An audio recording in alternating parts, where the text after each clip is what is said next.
سورۃ فاتحہ آیت نمبر 5۔ اس دے وچ دو چیزاں دا ذکر ہے، ایک ہے عبادت، دوسری ہے استعانت، مدد۔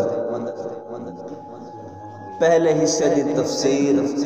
یعنی عبادت کس نو آکھدے ہیں؟ اساں 5 نمازاں دے وچ اے اعلان کرنے ہیں، ایاک نعبد، ہم تیری ہی عبادت کرتے ہیں، و ایاک نستعین، اور تجھ ہی سے مدد مانگتے ہیں۔ او عبادت ہے کیا آخر جس دا اساں ذکر کر رہے ہیں؟ وہ عبادت کیڑی چیز ہے؟ تو اس عبادت دا تفسیر ابن قیم دے وچ علامہ ابن قیم نے جڑا معنی بیان کیتا ہے، او فرمیندن العبادت تجمع اصلین،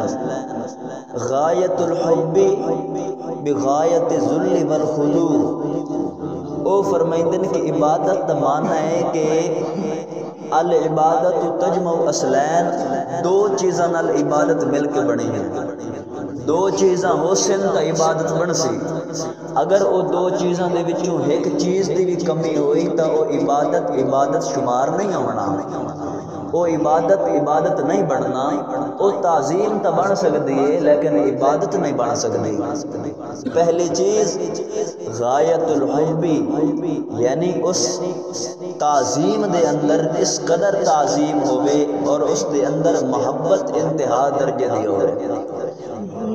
پہلی چیز ہے کہ انتہا درجے دی محبت ہوئے، ساری کائنات تو ود کے جس نے تساں عبادت کر رہے ہو، ساری کائنات تو ود کے اس نال پیار کرنا، اس دی تعظیم کرنی، اس نال محبت کرنا، سب تو ود کے، ماں باپ تو ود کے، اولاد تو ود کے، رشتہ داراں تو ود کے، اپنے کوٹھی بنگلہ بینک بیلنس ہر چیز تو ود کے، اپنی جان تو ود کے جس دی عبادت کر رہے ہو اس نال محبت کرنی، اے عبادت کا پہلا جز ہے۔ دوسرا فرمایا بغایت الذل والخضوع، دوسرا جز عبادت کا یہ ہے کہ انتہائی عاجزی ہوئے، انتہائی انکساری ہوئے، آکڑ پان نہ ہوئے، غرور اور تکبر دے نال عبادت نہ ہوئے، بلکہ انتہائی عاجزی دے نال، انتہائی فروتنی دے نال اللہ پاک دی عبادت کرنا، تا عبادت مکمل ہو سی۔ دو جزاں نال۔ امام راغب اصفہانی نے المفردات صفحہ نمبر 319 سے عبادت دا معنی بیان کیتا ہے، العبادت غایت الحب بغایت الذل والخضوع۔ انہاں بھی یہ معنی بیان کیتا ہے کہ دو چیزاں نال مل کے بندی ہے، ایک ہے محبت اور دوسری چیز ہے عاجزی انکساری، غرور اور تکبر نہ ہوئے۔ مسلمانوں ویکھو نماز دے وچ قیام ہے یعنی اللہ دے سامنے کھڑا ہونا، قیام ہے، رکوع ہے اللہ دے سامنے جھکنا، اے نماز دے وچ سجدہ ہے، اتحیات دی شکل دے وچ تشہد ہے بیٹھنا، اے عبادت ہے اللہ پاک دی۔ ہن ایک بندہ نماز نہیں پڑھ رہا تے اس نو کوئی بندہ دعوت دے رہا ہے بھئی آ کے نماز پڑھ مسجد دے وچ، جیڑا دعوت دیون والا ہے اس دے وچ تا محبت موجود ہے، جیڑا جس نو زبردستی کھچ کے مسجد دی طرف لے کے آ رہا ہے، جیڑا جنو چھکی آ رہا ہے، جیڑا چھکیمن والا ہے، اس دے وچ وہ محبت موجود کوئی نہیں، زبردستی ہے۔ تا زبردستی والی عبادت نہیں ہوندی مسلمان۔ میں تو دسیا کہ دو چیزاں نال عبادت مل کے بنتی ہے، ایک ہے محبت، ٹھیک ہے، دوسری ہے عاجزی انکساری۔ ایک بندہ زبردستی چھیک کے لے کے آ رہا ہے کسی مسجد تک تو اس دی عبادت قابل قبول نہیں ہونی، وہ عبادت اس دی شمار نہیں ہونی۔ ہاں قیام شمار ہونا ہے، رکوع شمار ہونا ہے، سجدہ شمار ہونا ہے، لیکن وہ عبادت شمار نہیں ہونی، کیونکہ وہ اپنی مرضی دے نال نہیں آ رہا، اپنی محبت دے نال نہیں آ رہا۔ حالانکہ انسان دی فطرت کا تقاضا یہ ہے کہ جس ٹائم اذان آوے اس ٹائم مسجد کی طرف رجوع کیتا جاوے۔ اللہ دی عبادت واسطے، کیونکہ اللہ پاک نے جڑا انسان نے جسم عطا فرمایا ہے، جڑی جان عطا فرمائی ہے، اس نعمت سے شکر ادا کرنا اللہ پاک دا بہت ضروری ہے۔ اس واسطے علماء کرام نے لکھے ہے کہ نماز انتہائی ضروری ہے، جس کی کوئی معافی کوئی نہیں۔ سبحان اللہ سنا ہویا تو اے ہے عبادت۔ ہن ویکھو ہر تعظیم عبادت نہیں بنتی، ہر تعظیم، کیونکہ عبادت دے دو چیزاں نا، محبت اور عاجزی، ان کے ساری تعظیم ہوئے۔ ہر محبت ہی عبادت نہیں بنتی اور ہر تعظیم بھی عبادت شمار نہیں ہوتی۔ استاد دے سامنے اگر شاگرد جھک رہا ہے، عاجزی کر رہا ہے، انکساری کر رہا ہے، تو عبادت نہیں شمار ہونا۔ اگر کوئی شاگرد اپنے استاد نال محبت کر رہا ہے تو عبادت نہیں کر رہا۔ اگر کوئی اپنے والدین دی انتہائی تعظیم کر کے یا والدین دے قدم چوم رہا ہے، زندہ زہری حیات دے وچ قدم چوم رہا ہے، تعظیم کر رہا ہے، تو اس دی عبادت شمار نہیں ہونا۔ اور اگر اس دا پیشانی دا بوسہ لے رہا ہے والدین دے، لہذا محبت ہے لیکن عبادت شمار نہیں ہونا۔ اس دی وجہ کیا ہے؟ اس دی وجہ علماء کرام نے لکھی ہے کہ عبادت واسطے ضروری ہے کہ جس دی عبادت کیتی جا رہی ہے اس نو معبود سمجھ کے اس دی تعظیم کرے، اس نو خدا سمجھ کے اس نال محبت کرے، اس نو سجدے دے لائق سمجھ کے اس نو سجدہ کرے۔ اگر جھک رہا ہے تو اس نو خدا سمجھ کے جھکے، موڑ عبادت بن سی، ورنہ کوئی تعظیم اور کوئی محبت عبادت شمار نہیں ہو سکتی۔ ہن جس ٹائم اپنی عوام جو حلانہ انداز دے نال جدو قبراں تے درباراں تے ونج کے جھکدی ہے، دوسری پارٹی والے فتوے شروع کریں گے کہ مشرک ہو گئے، شرک کر رہے ہیں۔ شرک کیوں کیتا؟ جی وہ قبراں نو سجدے کر رہے ہیں، قبراں دا طواف کر رہے ہیں، قبراں نو چوم رہے ہیں، لہٰذا یہ سارے کام خدا واسطے ہیں، تو یہ شرک ہے۔ انہاں بیچاریاں نو پتہ ہی کوئی نہیں بھی شرک تے عبادت تے توحید دی تعریف کیا ہے۔ ایتھے میں ایک واقعہ نقل کرنا چاہنا، فتاوی عزیزی دے وچ شاہ عبد العزیز محدث دہلوی، جس نو دوئے پارٹیاں دے بندے منیندے نے، انہاں لکھیا ہے فتاوی عزیزیہ دے وچ بہت زبردست مکالمہ ہے۔ برہمن تے شاہ عبد العزیز دے درمیان مکالمہ ہے۔ برہمن ہندو اس سوال کیتا شاہ عبد العزیز محدث دہلوی کو، اور ہر مسلمان نو یہ ذہن دے وچ یاد ہونا چاہیے تاکہ کوئی اعتراض کرے فوراً جواب دیو۔ فتاوی عزیزی جلد نمبر 2 صفحہ نمبر 219 تے لکھیا گیا مکالمہ فارسی دے وچ، اس دا ترجمہ اردو دے وچ سنو۔ مسلمان نو برہمن آکھن لگا شاہ عبد العزیز نو، اساں بھی بتاں دی عبادت کرنے ہیں، بتاں نو پوجنے ہیں، اور تساں بھی قبراں تے ون کے اولیاء اللہ کو استمداد کریندے ہو، استعانت کریندے ہو، انہاں نو مددگار منیندے ہو، مشکل دے ٹائم انہاں نو آوازاں مریندے ہو، انہاں دے کول اپنی حاجت طلب کریندے ہو، تواڈے تے ساڈے وچ فرق تا کوئی نہ رہیا۔ شاہ عبد العزیز بہت بڑے محدث ہیں، بہت بڑے فقیہ ہیں، انہاں دے سامنے برہمن آکھن لگا تواڈے اور ساڈے درمیان فرق کوئی نہیں، اساں بھی بے جان چیز دی عبادت کر رہے ہیں، پوج رہے ہیں، مدد واسطے سڈ مار رہے ہیں، تساں بھی اس نو سڈ مار رہے ہو جس دے وچ روح کوئی نہیں، مر گیا، دفن ہو گیا، ختم ہو گیا۔ تواڈے درمیان اور ساڈے درمیان فرق کوئی نہیں، تساں بھی بتاں دی عبادت گویا کہ کر رہے ہو، اساں بھی کر رہے ہیں، تساں بے جان دی کر رہے ہو، اساں بھی بے جان دی کر رہے ہیں، نہ او دے وچ روح ہے نہ اے دے وچ روح ہے، اساں مشرک ہو گئے، تساں مسلمان کیویں ہو؟ سوال بندا ہے نا؟ اس سوال کیتا آج دا مسلمان اپنے آپ نو آکھن والا او بھی اعتراض کرے گا بھئی ہندو عبادت کر رہے ہیں بتاں دی، مسلمان بھی اللہ دے ولیاں دے قبراں تے جھک رہے ہیں، سجدے کر رہے ہیں، طواف کر رہے ہیں، مدد واسطے سڈ مار رہے ہیں، تے اے شرک مشرک ہو گئے۔ شاہ عبد العزیز محدث دہلوی نے 4 اعتراضات، 4 گلاں دے نال اس تے اعتراض دراز کیتا ہے، 4 دلائل دے کے آپ نے فرمایا او برہمن بے ایمانا، تینوں کیویں پتہ لگیا ہے کہ ہندو ہے کہ بت اور اللہ دے ولی برابر ہو گئے؟ انج کیویں ہو سکدا ہے؟ بت تے اللہ دے ولی نو تو برابر سمجھ لیا ہے۔ سن، جس بت دی تو عبادت کرینا ہے، جس بت نو تو اپنا مشکل کشا منینا ہے، حاجت روا منینا ہے، اس بت نو تو اپنے ہتھی گھڑے ہے، اس دے وچ نہ پہلے روح داخل ہوئی ہے نہ بعد دے وچ روح داخل ہوئی ہے، اس دے وچ روح دا تصور ہی پیدا نہیں ہو سکتا۔ اس نو تو اپنے ہتھی گارا بنا کے، اپنے ہتھی اس نو شکل بنا کے اس نو تو معبود سمجھ لیا، وہ ایک بے جان چیز ہے، بے جان چیز ہے، روح دا تعلق ہی نہیں اس دے نال۔ اور جس نو اسا مشکل کشا تے حاجت روا منینے ہیں اللہ دے اولیاء نو، انہاں دا روح دے نال تعلق ہے۔ جدوں او زندہ ہن روح انہاں دے اندر موجود آئی، جدوں وہ وفات پا گئے روح دا تعلق انہاں دیاں قبراں دے نال، انہاں دے جسماں دے نال حالی بھی قائم اور دائم ہے۔ نمبر 2، تساں بتاں دی عبادت کریندے ہو انہاں نو خدا سمجھ کے، انہاں نو سجدے دے لائق سمجھ کے سجدہ کریندے ہو، جبکہ اساں مسلمان کسے ولی نو کسے خدا نہیں منیندے اور نہ اس نو سجدے دے لائق منینے ہیں۔ تساں انہاں نو عبادت کریندے ہو خدا سمجھ کے، انہاں دی تعظیم کریندے ہو خدا سمجھ کے، بتاں دے اگے جھکدے ہو خدا سمجھ کے، ٹھیک ہے، انہاں دے بوسے دیونے ثواف کرنے تساں کریندے ہو خدا سمجھ کے۔ اساں اللہ دے اولیاء نو خدا سمجھ کے نہیں کریندے، اللہ کا بندہ سمجھ کے کریندے، اللہ دا محتاج سمجھ کے کریندے ہیں۔ اور نمبر 3، تو آنے کہ بت اور اللہ دے اولیاء برابر ہیں، انج نہیں ہو سکتا۔ شاہ عبدالعزیز محدث دہلوی نے انہاں دی کتاب دے وچوں حوالہ پیش کیتا، او دے وچ موجود آئی کہ جڑے اللہ دے انبیاء ہوون، صدیق ہوون، شہداء ہوون، او جدوں مر جاویں انہاں دے مرن تو بعد اتنی جلدی امداد او اپنی زندگی دے وچ نہیں کر سکتے جتنی مرن تو بعد کریں گے۔ اس دی وجہ کیا ہے؟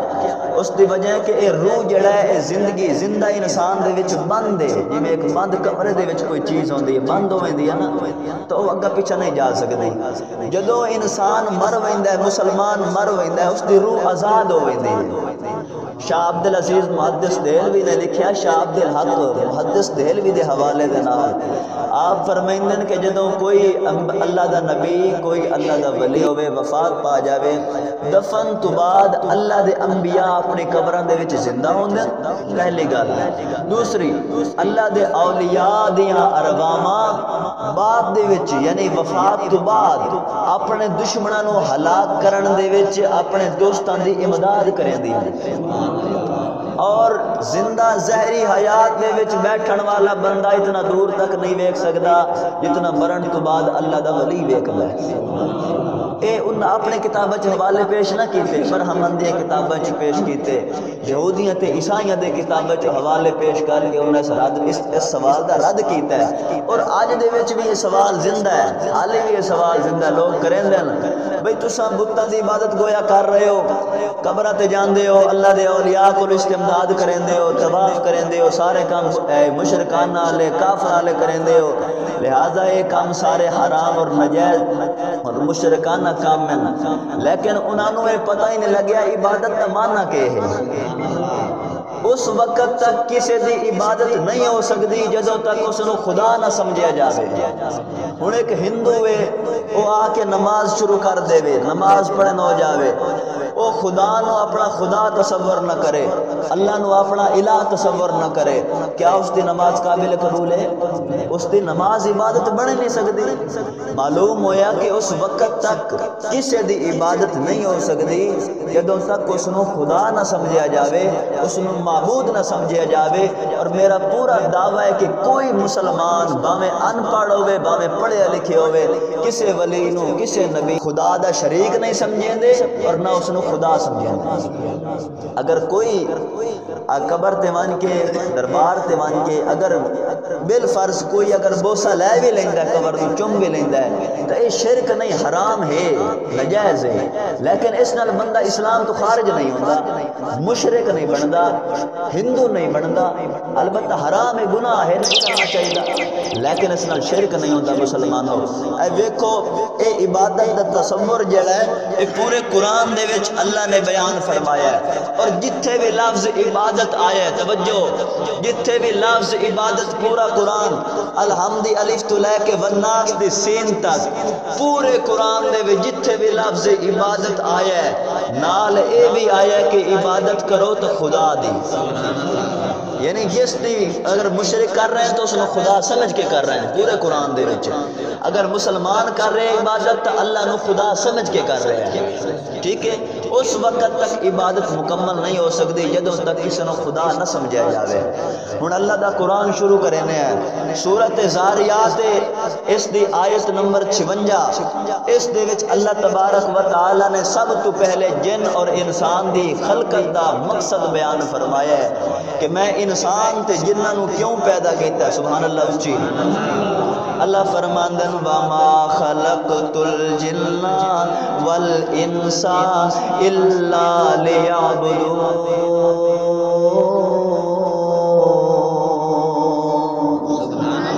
میں انسان تے جنہاں نو پیدا کیتا ہے اس واسطے کہ وہ میری عبادت کریں۔ خدا نے اپنی عبادت واسطے جنہاں دی تخلیق فرمائی، اپنی عبادت واسطے میں انساناں دی تخلیق فرمائی۔ اے سورۃ بقرہ ہے، اس دا سپارہ نمبر 1 ہے،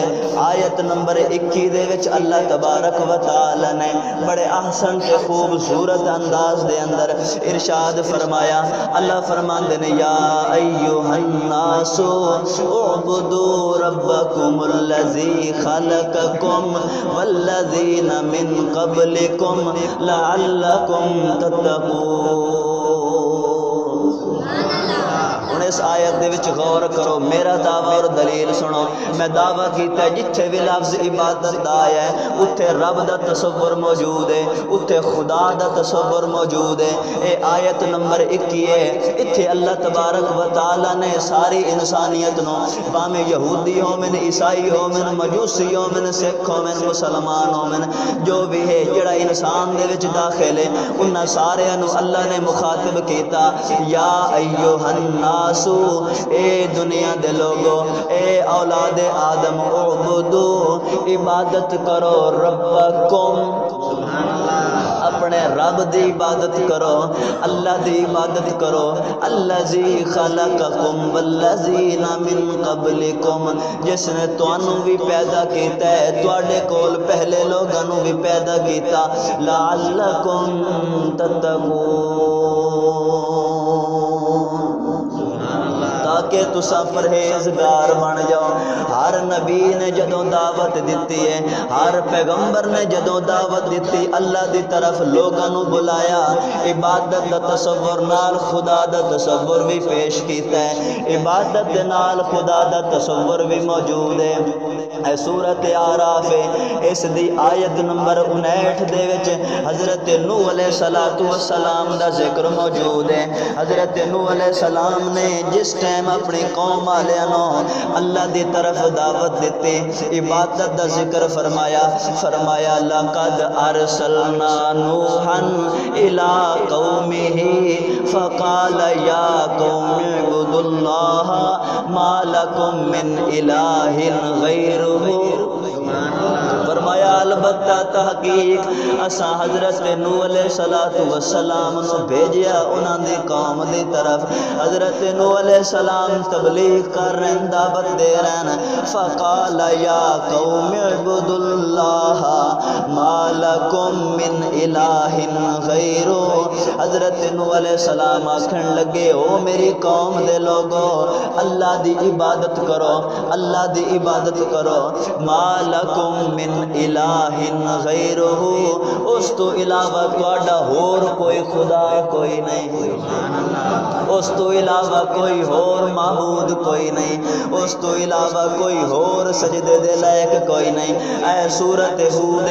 اس دی آیت نمبر 50 دے وچ حضرت ہود علیہ السلام دا ذکر موجود ہے۔ حضرت ہود علیہ السلام نے جس ٹائم لوگاں نو اللہ دی طرف بلایا ہے، اللہ دی طرف دعوت دیتی، حضرت ہود علیہ السلام یہ الفاظ بولے قال یا قوم اعبدوا اللہ ما لکم من الہ غیرہ، اے میری قوم دے لوگو ایک اللہ دی عبادت کرو ایک اللہ نو معبود سمجھو ایک اللہ نو سجدہ کرو قال یا قوم اللہ ما لکم من الہ غیرو اس تو علاوہ تواڈا کوئی معبود کوئی نہیں اس تو علاوہ کوئی سجدے دے لائق کوئی نہیں اس تو علاوہ کوئی اور خدا کوئی نہیں ہر پیغمبر نے جدوں بھی دعوت دیتی ہے ہر پیغمبر دی دعوت دے وچ جدوں عبادت دا ذکر ہویا نال نال الہ دا تصور بھی آیا ہے انج نہیں ہویا کہ اللہ دے نبیاں نے اللہ دے پیغمبراں نے ہر تعظیم نو عبادت شمار کر چھوڑیا ہر جھکن والے نو عابد آکھ چھوڑیا ہر تعظیم کرن والے نو عبادت گزار آکھ چھوڑیا انج اللہ دے پیغمبراں نہیں کیتا نہ قرآن دی تعلیم ہے نہ نبیاں دی تعلیم ہے نبیاں تے قرآن دی تعلیم ہے کہ جدوں بھی عبادت کیتی جاوے جس دی عبادت کیتی جاوے اس نو جدوں تک خدا نہ سمجھیا جاوے اس وقت تک عبادت ہو نہیں سکتی تا فرمایا ایاک نعبد و ایاک نستعین اساں تیری ہی عبادت کرنے آئے او میرے پروردگار عالم ایکو تینوں ہی خدا سمجھنے آئے سجدے دے لائق تینوں سمجھنے آئے معبود برحق تینوں سمجھنے آئے ہن اس دے وچ جڑے او ترجمے کرندے نے او آدن اے ساڈے پروردگار عالم ایکو مشکل کشا تینوں مننے آئے ایکو حاجت روا تینوں مننے آئے بدی چھٹی دا مالک تو اے ترجمہ ہو رہا ہے قرآن دا حالانکہ اصل ترجمہ اے ہے کہ ہم تیری ہی عبادت کرتے ہیں تجھے خدا سمجھ کر معبود سمجھ کر مشکل کشا ہونا انہوں بیچاریاں کی کیتا ہے انہوں دی عقل اور فہم اتنا ہے کہ انہوں نے ہر مشکل کشا نو خدا سمجھ لیا یعنی خدا جڑا ہوندا ہے وہ مشکل کشا ہوندا ہے انہوں نے سمجھیا ہے انہوں دی عقل اور انہوں نے فہم دسیندا ہے کہ ہر حاجت روا مشکل کشا وہ خدا ہوندا ہے وہ آدن کہ جڑا مشکل کشا نہ ہوئے خدا نہیں ہوندا یہ معنی انہوں الٹ پلٹ کر چھوڑیا ہے حالانکہ خدا دا معنی جڑا متقدمین علماء کرام بیان کیتا ہے انہوں فرمایا کہ خدا وہ ہوندا ہے کہ جڑا سجدے دے لائق ہوئے جڑا عبادت دے لائق ہوئے ما یستحق العبادہ جڑا عبادت دا مستحق ہوئے اس نو اللہ آکھ دین اس نو خدا آکھ دین کسے عالم نے آئی تو 300 سال پچھاں دیا پہلے دی کتاباں چھوڑ دیو اس تو پچھاں جتنیاں بھی کتاباں 1000 سال پرانی کتاباں عربی دے وچ اٹھا کے ویکھ لو کسے عالم نے کسے محدث نے کسے مفتی نے کسے فقیہ نے اے دا ترجمہ اے نہیں کیتا کہ صرف تینوں مشکل کشا سمجھنے ہیں صرف تینوں حاجت روا مننے ہیں صرف تینوں بدی چھٹی دا مالک سمجھنے ہیں کسے نے ترجمہ نہیں کیتا انہوں نے پتہ حاجت روا ہونا خدا دے نال خاص نہیں ہے اگر اے صفت خدا دے خاص ہوندی تو مڑ دنیا دے وچ کوئی مسلمان نہیں ہوندا ہر بندہ کافر ہوندا او دی وجہ کیا ہے او دی وجہ ہے کہ بندے نو دوسرے بندے دی ضرورت ہے ایک بندہ دوسرے بندے دا محتاج ہے بغیر کسی بندے دے امداد دے کوئی بندہ کام نہیں کر سکتا بھئی عبادت جڑی ہے اس نو اپنے درجے تے رکھو مشکل کشائی نو اپنے درجے تے رکھو ہن ویکھو مسلمانوں اللہ تبارک و تعالی نے اس کائنات نو بنایا ہے ٹھیک ہے ہن اللہ تبارک و تعالی خود آ کے تانوں روزی دیندا ہے نہیں دیندا اس نے فرشتے مقرر کیتے ڈیوٹی مقرر کیتی ہے اگر کوئی مشکل کشا ہے ہی کوئی نہ اگر کوئی بگڑی بناون والا اللہ تو علاوہ ہے ہی کوئی نہ اگر کوئی مشکل دور کر ہی نہیں سکدا تو مڑ فرشتیاں دے بارے کے خیال ہے حضرت اسرافیل دی ڈیوٹی ہے کہ او سور منہ چ لے کے بیٹھا ہے قیامت آسی پھونک دے سی حضرت میکائیل علیہ السلام جڑن بارش وسامن سے مقرر ہیں بارش تو اللہ وسیندہ فرشتیاں دا کیا کام ہے نہیں سمجھ آئی بھئی اللہ بغیر فرشتیاں دی بارش دے سکتا ہے نا لیکن اللہ پاک نے فرشتیاں دی ڈیوٹی کیوں لائی ہے رزق دے فرشتے مقرر ہیں، رزق دے فرشتے مقرر ہیں، اللہ نے انہاں دی ڈیوٹی لائی ہے، ٹھیک ہے۔ اگر رزق اللہ پاک حقیقی طور تے اللہ پاک دیندا ہے، سارا دا عقیدہ ہے، لیکن مجازی طور تے اگر اللہ پاک دے کو فرشتیاں دے کول یا انساناں اللہ دے اولیاء انبیاء دے کول سارے اگر اے مشرکانہ کام ہوندے، اگر اے شرک ہوندا، اللہ فرشتیاں دی ڈیوٹی نہ لاویا۔ بھئی رزق اللہ پاک دیندا ہے نا، لیکن ڈیوٹی فرشتیاں دی اور سارے کام القرآن سورۃ نازیات آدھی ہے کہ اللہ پاک نے سارے کماں دے ڈیوٹی فرشتے دی لائی ہے، انسان تے فرشتے مقرر ہیں، حتیٰ کہ جلے ماں دے پیٹ دے وچ انسان دی پیدائش اور شکل و صورت بن رہی ہوندی ہے، اس ٹائم اللہ فرشتیاں نو حکم دیندا ہے، فرشتیاں نو اس دے ہاتھ بناؤ، اس دے پیر بناؤ، اس دے فلانی چیز بناؤ، جس ٹائم چہرے بناون دی باری آندی اللہ فرمائدا سائڈ دیو جو میں خود بڑی سی۔ بھئی اے سنو مسلمانوں، ایک کوئی شرک نہیں ہے، اس صرف ایک کام عقلی اور کام علمی دی دلیل ہے۔ اگر یہ سارے کام شرک ہوندے مر سارے معاذ اللہ فرشتے مشرک ہو ویندے تے اللہ تو علاوہ وہ کام کر رہے ہیں۔ سورۃ مریم میں، سورۃ مریم دے وچ حضرت جبرائیل علیہ السلام دا واقعہ موجود، حضرت جبرائیل علیہ السلام آ گئے، حضرت مریم سلام اللہ علیہ ڈر گئیاں، بھئی یہ اجنبی شکل دے وچ کون بندہ آ گیا ہے، انسانی شکل دے وچ حضرت جبرائیل علیہ السلام آئے،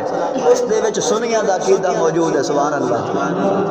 ہن بیٹے اور بیٹیاں کون دیندا ہے؟ اللہ دیندا ہے نا۔ ہن سنو، حضرت مریم دے کول حضرت جبرائیل علیہ السلام آئے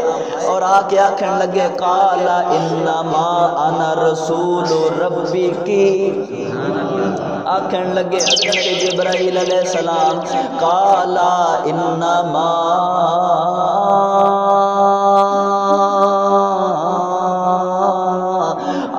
رسول ربی کی، بے شک سوائے اس دے نہیں میں تیرے اللہ دا بھیجیا ہویا، تیرے رب دا بھیجیا ہویا۔ حضرت مریم نے سوال کیتا آیا کیوں ہے؟ بھیجیا تو اللہ دا ہویا ہے، تینوں کام کیا ہے، مقصد کیا ہے، غرض کیا ہے؟ حضرت جبرائیل علیہ السلام آکھن لگے لے آہبا لکی غلامن زکیہ، آئے ہائے ہائے۔ حضرت جبرائیل علیہ السلام آکھن لگے اللہ نے مینوں تاں بھیجیا تینوں میں ایک ستھرا پتر دیواں، میں دیواں، میں، سبحان اللہ۔ اے نہیں آکھیا کہ اللہ نے مینوں بھیجیا ہے کہ اللہ تینوں پتر دے وے، فرمایا جیڑا ترجمہ مرضی اٹھا لو، اشرف علی تھانوی ہوئے، امام احمد رضا خان ہوئے، سر سید احمد خان ہوئے، ڈپٹی نذیر احمد ہوئے، اینی ون کوئی بھی ہوئے، شاہ عبدالعزیز محدث دہلوی، جتنے بھی مفسرین اور مترجمین سارے دے ترجمے اٹھاؤ، سارے نے مانا کہتا ہے آہب اللہ کی غلامن زکیہ، تاکہ میں تجھے دوں ایک بیٹا، تاکہ میں تجھے دوں ایک فرزند۔ اتھے حضرت جبرائیل علیہ السلام آخر ہے اگر اللہ تو علاوہ اللہ دے اولیاء کو پتر منگنا شرک ہے تو مر سب تو پہلے فتوہ قرآن تے لگ سی، قرآن آکھ رہے ہے۔ حضرت جبرائیل علیہ السلام اے بھی آکھ سکتے ہیں بھئی اگر ایک کام شرک ہوندہ تو حضرت جبرائیل علیہ السلام اے بھی آکھ سکتے ہیں قال انما انا رسول ربی کی، اللہ نے مینوں بھیجیا ہے اس واسطے کہ اللہ تینوں دے وے ایک ستھرا پتر، اللہ دے وے،